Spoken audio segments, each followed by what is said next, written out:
What's up? I'm KBHD here, and this is the iPhone 12 and the iPhone 12 Pro. The ones a lot of people have been waiting for, but also the controversial ones a little bit because of this new unboxing experience. But you all know this was coming, Apple knew this was coming. Let's just get right into it. Also, by the way, by the time you see this video, I will have been using and testing these new iPhones for a couple of days now, so I'm into the review process. So definitely make sure you subscribe to be able to see that right away as soon as it comes out. And also, if you're under the shirt, shop.mkbhd.com. But here we have the two new smaller boxes, and we also have some other stuff too that we're gonna get into that's sort of also part of the iPhone 12 story, but we'll get into that in a second. But here you go. This is the new smaller iPhone box everybody's talking about that also other iPhones will start shipping with. And we might as well get inside and see why it's smaller. Let's start with the iPhone 12 product red for this one. And it really is pretty striking visually just to see a box that's like half the volume it normally is because it's half the height. And as you get inside, you can see the phone is right on top, face down. The footprint is basically the whole box with a little bit of padding. So I imagine the Pro Max box will have to be a little bigger, and then maybe the mini box is even smaller. But we might as well get to that plastic peel. It's pretty simple this time. And right away, that is the product red iPhone 12. Looking not actually that red, but I'll get into that in a second. But let's finish the unboxing. We do have the cable here, USB-C to Lightning. The only other stuff in the box is the paperwork, which is all in this little half-sized pamphlets, the product red sheet, the SIM card removal tool, and a single sticker. So just one white sticker with the iPhones now. And that's it. No wall brick, no headphones, just a phone and a cable in a box, basically. All right, let's take a look at the iPhone 12 Pro. Same exact size phone, so same exact size box, just all black now since the Pro phones are all with these dark themes. So the black box with blue accents for the Pacific Blue phone. But yeah, once you get inside, the phone's right up on the top, and the contents of the box are in fact the same. No special fancy colored stickers for the Pro or anything, and no product red sheet, obviously. Just a phone and a cable. And that's the unboxing for iPhone 12 and iPhone 12 Pro. So the controversy, just to address it right off the bat, is the no charging brick in the box. Apple's defense of it is it's an environmental benefit, meaning they won't have to ship all these chargers and materials that are just going to end up in landfills anyway because people already own charging bricks. Fair. But the thing is, the wall brick that they're talking about, that they've been shipping with the iPhone since the beginning of time, that everybody has already, is the USB-A wall brick, and they're shipping a USB-C cable with the iPhone 12. The only people that have a USB-C wall brick are people who bought the iPhone 11. So most iPhone 12 buyers that only have the USB-A wall brick will have to also go out and buy a USB-C wall brick, which Apple will conveniently sell you, so you can see how that looks. Either way, this is my first look at the new iPhones in person, actually feeling them in the hand, and I gotta say, I am definitely a fan of the updated like industrial design. They look and feel great to me, really solid, a little heavy actually. The boxy sides are everything I wanted as far as taking inspiration from the iPad Pro or even iPhone 4 or iPhone 5 eras of phones. Antenna lines near the corners, super tight tolerances, a flat screen, pretty minimal camera bump, but not zero. I think they would have looked even better with USB-C at the bottom, but you know, I guess we're never gonna get that. But generally, the square sides make it, I think, more grippable. Like some people may find it a little bit sharp actually at first, and a little less comfortable. But hey, people out here are putting cases on every phone, so I guess I shouldn't look too much into that. But I think it looks nice. It also happens to stand up on its own, so that's pretty sweet. What I will say though, is the iPhone 12 Pro has the glossy stainless steel sides, and the iPhone 12 has the more matte aluminum sides, and I honestly prefer the aluminum sides. Like the fingerprints you catch on stainless steel don't look great. It's the same reason I don't want the stainless steel Apple Watch. I feel like it's just a little bit neater. It's also a little bit lighter. These phones are the exact same size, and I mean exactly the same, like cases that fit one fit the other. But the iPhone 12 Pro weighs 192 grams thanks to stainless steel and an extra camera, and the iPhone 12 weighs 162. Basically, I wish I could make like a hybrid between these two builds, because I also like the satin on the back of the Pro phones. instead of this glossy back. And I feel like this isn't really red. Like, Apple's actually notorious for always changing up colors, so you never quite know if one space gray is the same as another space gray. But the same thing also happens with product red, and this is the least red product red I've seen so far. From every angle, it looks much more peach, like red, orange, or coral. But yeah, now you know. A lot of people were wondering what the extra cutout is on the right side of that phone underneath the power button, since all the other buttons are on the other side. And that is just a cutout for the 5G antennas, because yes, all of these new iPhones have 5G, and that'll of course be examined in the full review.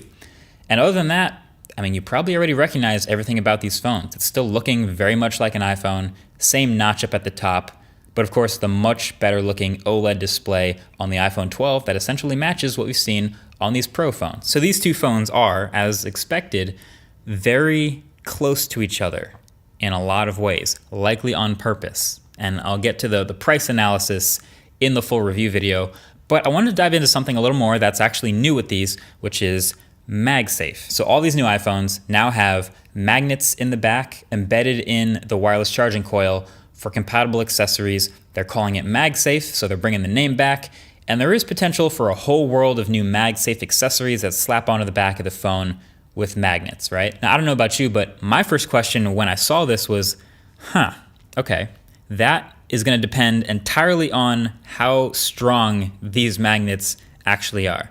So now that we have it, how strong are they and what are they like to use? Well, what better way to visualize what's happening here than some good old-fashioned magnet paper? So this is what happens when you put magnet paper up to an old iPhone 11. There's nothing really here except down here at the bottom, which is actually just the speakers in the bottom of the phone. So when you put the magnet paper on an iPhone 12, boom, you can immediately see these concentric circles and then these lines straight down them for alignment. So anything that's going to work with MagSafe and slap onto the back of the phone and align itself has to line up with these. And I just happen to have some MagSafe accessories here as well. So the most important one, of course, being the MagSafe charger, which is this thin little hockey puck attached to a wire with USB-C at the other end. It's not a super long cable, it's 3 feet, and the puck itself basically resembles like a giant Apple Watch charger. It's flat, it's metal on the outsides, it's white plastic on the inside, and it just slaps onto the back of the phone like this. It's actually pretty much precisely centered over the logo, so it's an easy spot to find, and it's firm, but obviously since it's just a circle, it doesn't align with those other 3 lines underneath, so it can spin freely, which is kind of neat. And when you get it connected, I believe there's an NFC chip inside that tells the iPhone what accessory it just connected to and plays an animation on the screen accordingly. So when you connect just the MagSafe charger, you get just this little circular MagSafe charging animation, and it's charging at 15 watts. Cool. Then there's accessories, like this MagSafe wallet that they showed. Boom, it has all the corresponding magnets inside to match up with the alignment of the iPhone, and when you connect it, it just kind of snaps onto the back in place. Again, somewhat firmly, but it's not super strong. And then it just plays the appropriate animation. So just to show you it knows what accessory was attached. There's no extra settings or info on the phone, but it just knows. Then same here with this whole MagSafe case. It's a full case that has the magnetic coils inside, and you can see again those magnets super clear as day. And when you put it on the phone, the whole screen lights up because it knows a whole case is now on the phone. Now, just in case you're wondering, why would you need a whole MagSafe case? What's the point? So if you have the iPhone and the MagSafe case, you attach it, shows the animation, realizes the case is on, a specific blue animation, which is cool for the case. And now you can still attach that puck onto the back of the phone, and you're gonna charge through MagSafe. So it's going through the case. So that's the benefit of the compatible case, and yet still, if you have this little wallet accessory, and throw it on the back here of the case, it still recognizes through the case what accessory is happening. But if I try to charge through the wallet and the case, it actually still magnetizes, but it doesn't charge. So it seems like the limit to how many accessories, I mean, of course the wallet is magnetically shielded because you don't want to have the cards inside get messed up. But even if you put a second thing on the back, I don't think that would be very efficient. So yeah, one layer of having a case on your phone and still using MagSafe, fine, that's good. But yeah, I think that's the limit too. So anyway, my take on MagSafe is it's kind of cool, but not quite as cool as I was hoping, mainly because of the strength of the magnets. It's a little loose.